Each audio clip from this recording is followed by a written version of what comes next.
wife. Since the topic of this is perimeter security, I wanted to start with that, Mr. Simon. Do y'all to what degree does the TSA coordinate with the FAA, for instance, on spending on airport security? I know in Corpus Christi, we recently got about $5 million from the FAA to improve security, but has there been any action with the TSA in determining where the multiple dollars are best spent? Yeah, and I think that's, since the GAO reports you've seen come out, a number of things we've been working for several years to address the specific issue you're talking about. First of all, we worked with the airport community to come up with recommended design guidelines for airport planning and construction. A lot of the money the airports use for planning and construction comes from the FAA. Next, we worked with the Homeland Security Institute to develop a best practices from all the airports. I'm sorry, I've got a real short amount of time. Yes. But you are saying you are now working regularly with the other agencies to make sure the right hand knows what the left hand of the government is doing. What we're doing is working with the airports. They have a tool. It's a specific computer program they can run through their system. The idea is to the FSDs to work with the airports to come up with the optimal security spending per airport. It's not the same everywhere. Okay, and you talk about high-risk airport. What's not a high-risk airport when I can get on a commuter jet at any airport in the country, end up at a hub airport, and be on the biggest airliner in the world? What would not constitute a critical airport? I agree with you 100%. The report we got in terms of the 700 innovative measures came from airports as small as Asheville, from the airports such as Delta County, Minot. So it's a mixture of big airports and small airports that have gotten into best practices in terms of what are the kinds of things that are appropriate for each airport. All right.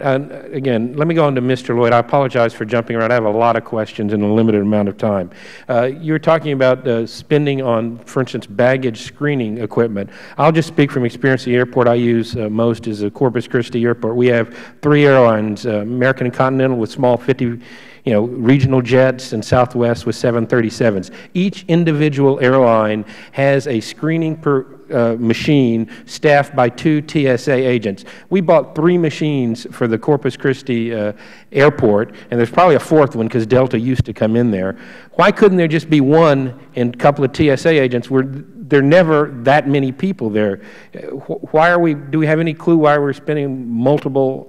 That's a great question. TSA has an electronic baggage screening program which they're trying to move to what they term optimal solutions for each airport. And essentially what that means, in many cases, they're trying to remove the standalone machines and use more efficient systems or even so-called inline systems which require less personnel to operate.